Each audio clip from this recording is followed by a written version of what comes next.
Қайырлы күн, менің көрермендерім. Бүгін 40 қабатты майдалап турап, тұздап банке жабатын боламыз. Сіздерге ұнаса лайк басып, комментарий жазып кетіңіздер. Мына жерде 2 килограмм 40 қабат, 2 штук. Енді осыларды майдалап, ұсақтап турап аламын. Түп жағын алып тастаймыз. Енді осыларды майдалап тураймыз. 40 қабат тураған кезде қатты жұқағып турадың қажет жоқ. Өйткені ол қазір тұздалғаннан кейін вообще солып қалады. 40 қабатты тұздайтын кезде де қатты көп еңбегін алудың қажет жоқ. Осындай ақшылын аласыздар ғой, сонда бұның соғы көп болады. Өзінің соғы өзіне шығып тұратын болады. Күз мезгілінде осы 40 қабатты тұздаудың нағыз сезоны. Осы 40 қабат тұздығы біздің папамыз өте қатты жақсы көреді. Анда күн суық кезде жаңа бешбармаққа, палауға салып жегенді өте қатты ұнатады. Сол себепті біз жылда істейміз. Мен орташа қылып осылай турап болдым. Сіздер де қатты майдамай осылай тураңыздар. Енді мен 2 кило 40 қабатыма 2 дәу ас қасық тұз саламда, жақсылап тұрып араластырамыз осыларды. Тұзын араластырғанда да қатты мыжы жібермеңіздер. Анау қатты мыжы жіберсеңіздер, солыңқы болып қалады. Осылай жеңіл желпі қылып, тұзы барлық жеріне араласатындай қылып араластырасыздар. Теркадан 2 штук сабызымызды өткізіп аламыз. Мен 2 килоға 2 штук сабыз қосам.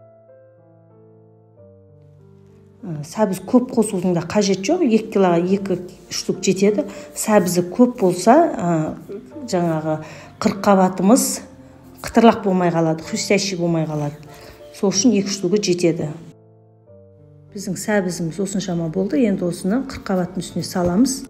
2 штук сарымсағымызды ірілеу қылып турап аламыз. Қатты майдалау болып кетсе, жаңа капустамызға қатты дәмі сіңіп қалады. Сол үшін осылай мен сияқты ірілеу қылып тураймыз. Мен суымды қайнатып, суытып қойып қойғанмын. Енді осы 500 грамм суымызды құямыз. Лавр жапырағымызды саламыз, қара бұршымызды саламыз. Осылардың бәрін жақсылап араластырамыз.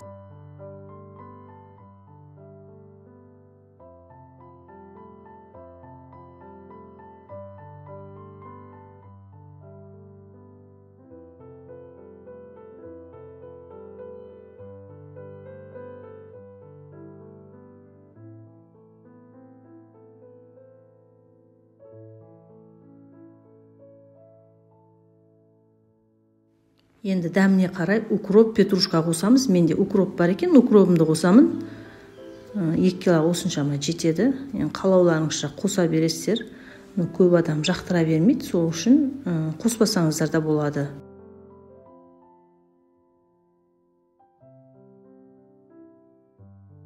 Енді укробымызды салып, жақсылап тұрып араластырамыз да. 1 сағатқа қойып қоямыз, өзінің соғы шығу керек, газы шығу керек, сосын банкілерге салып жаба береміз.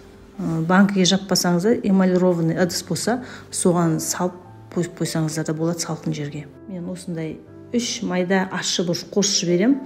Қатты майдаламаймын, осын 2-ке бөлемді салып жіберем. Майдала жіберсеңіздер, ащылығы қатты шығып кетеді.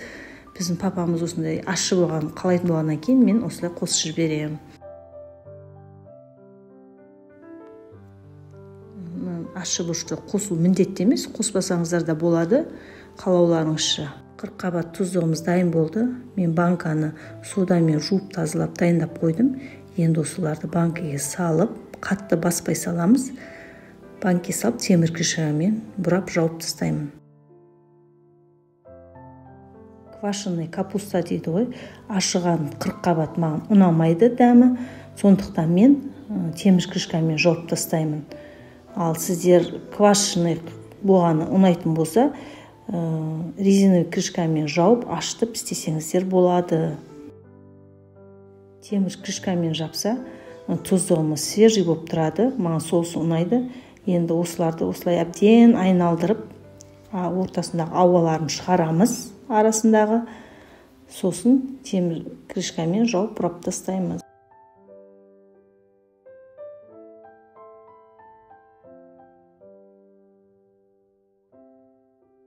2 килограмм 40 қабаттан 1 литрліктен 3 банка тұздық дайын болды.